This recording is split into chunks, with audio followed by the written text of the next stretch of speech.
беспрецедентно высокого уровня благодаря особому вниманию, которое уделяется этим отношениям со стороны президента Путина и председателя государственных дел Ким Чен Ына.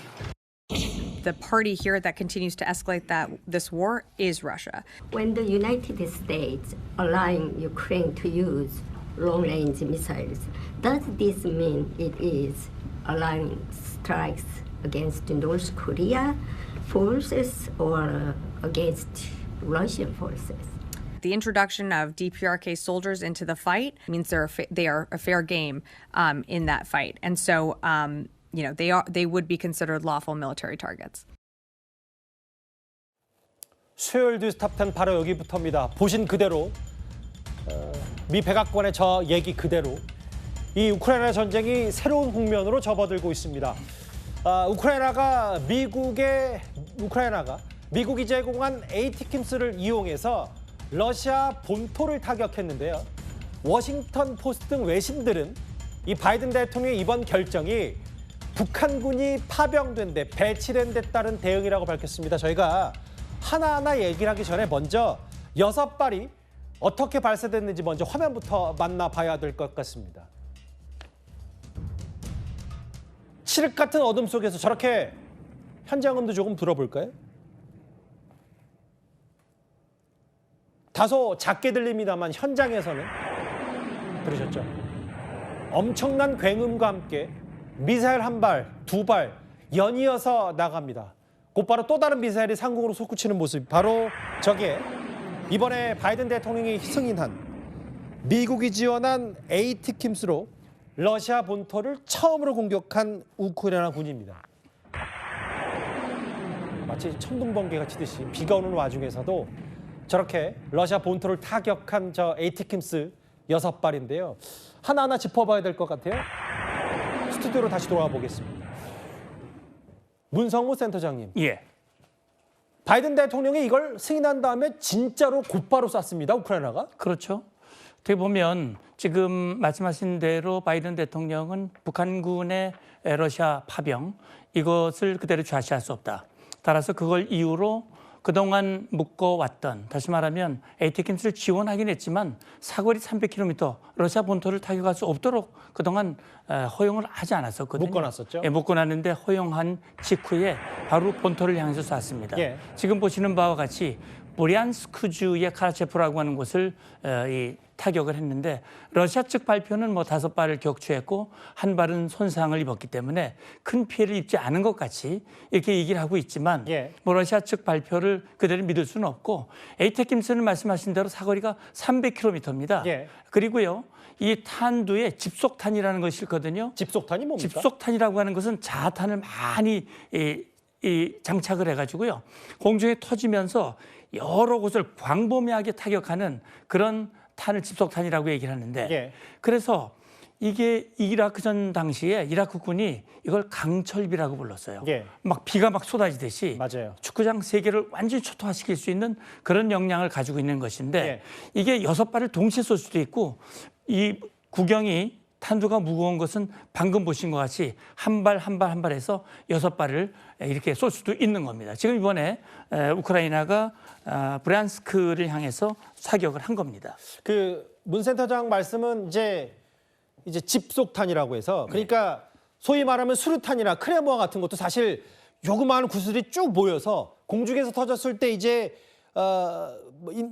인명살상용으로 했을 때 쭉 퍼져서 이 구슬들이 박히는 거잖아요. 제가 그렇습니다. 막 표현을 좀 거칠게 한다면 그렇죠. 그런 것들이 이 에이티킴스 이 앞에 탄두부에 다 돼 있기 때문에 예. 물론 러시아 주장처럼 5발이 격추됐다고 했지만 실제로 제대로 한 발만 터지더라도 큰 인명피해를 불러온다 이 말씀을 하시는 거네요. 그렇습니다. 그러니까 집속탄이라고 하는 것은 사실은 너무 인명을 많이 살상하기 때문에 가급적이면 사용하지 않도록 권고하고 있지만 지금 우크라이나 러시아 이 상황은 예. 내년 1월 20일 트럼프 2기 행정부를 앞두고 최대한 좋은 조건에서 휴전 또는 종전을 하기 위한 예. 지금 극단적인 대치를 지금 하고 있는 상황입니다.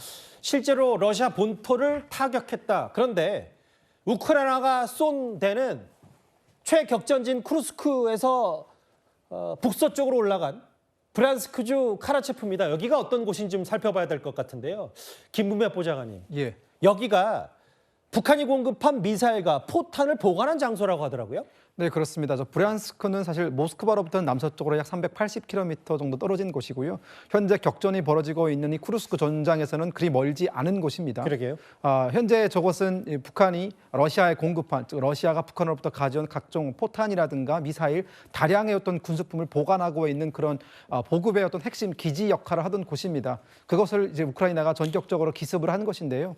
우크라이나가 미국으로부터 이 미사일 사거리의 어떤 제한을 풀어달라고 지속적으로 요구했던 배경에는 사실 이번 작전이 가장 그것을 잘 나타내고 있습니다. 예. 그게 뭐냐면 러시아 군인을 사살하고 또 러시아 군이 사용하는 장갑차나 탱크를 전장에서 제거하는 것은 우크라이나군도 가능했습니다. 예. 하지만 이 러시아군의 어떤 근본적인 보급 능력이라든가 비행장이라든가 이런 후방에서 우크라이나를 타격할 수 있는 여러 기지들을 우크라이나는 지금까지 적절하게 타격할 수 있는 무기가 없었기 때문에 상당히 힘들어했었는데요. 예. 이번에 미국으로부터 미사일을 받자마자 결국은 우크라이나군이 가장 노리고 있던 이 브ян스크에 있는 가장 큰 보급 기지를 때림으로써 우크라이나군이 향후 이 미사일을 어떻게 활용할지 힌트를 줬다라고 보시면 될 것 같습니다. 러시아가 뭐 별다른 피해가 없었다라고 얘기를 하고 있지만 실제로 어떤지는 봐야 돼요.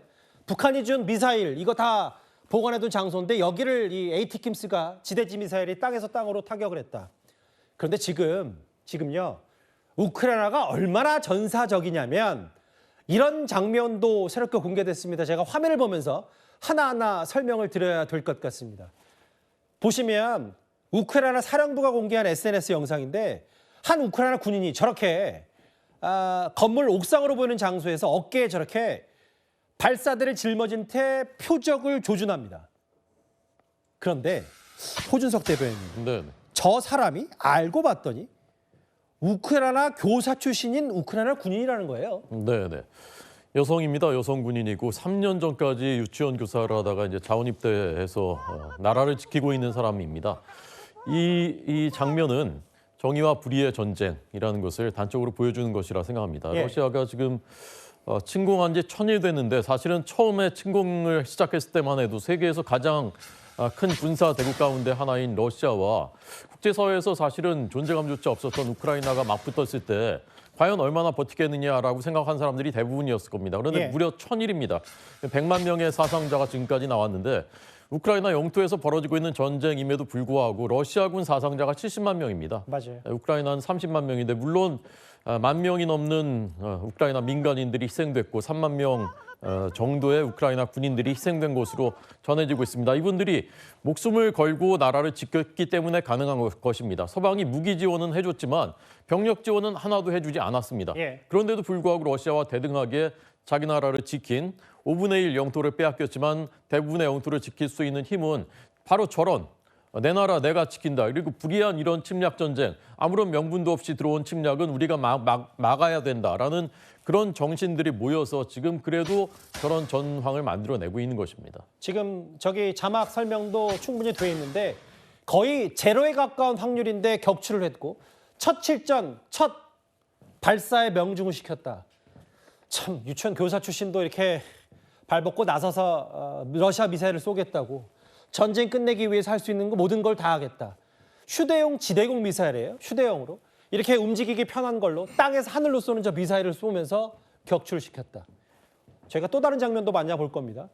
최격전지인 쿠르스크 지역에서 우크라이나 군이 러시아군을 장갑차로 격파하는 영상입니다. 바로 한번 만나볼까요? 저 장면입니다. 러시아군 아흐무르 장갑차를 격파했고 격파된 장갑차에서 육안으로 조금 더 기다려봐야 되겠습니다만 러시아 병사들이 도망쳐 나오는 모습도 있습니다. 그런데 이렇게 우크라이나군이 하늘에서 저렇게 러시아 장갑차를 격파하는 모습 지금 포탄 떨어지는 거 보이시죠?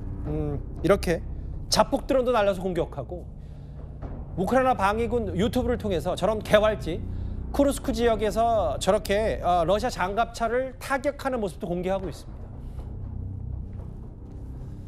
그러니까 저희가 앞서 이런 얘기를 쭉 드리면 전쟁 상황이 비교적 우크라이나군에게 유리하게 흘러가는 거 아니야?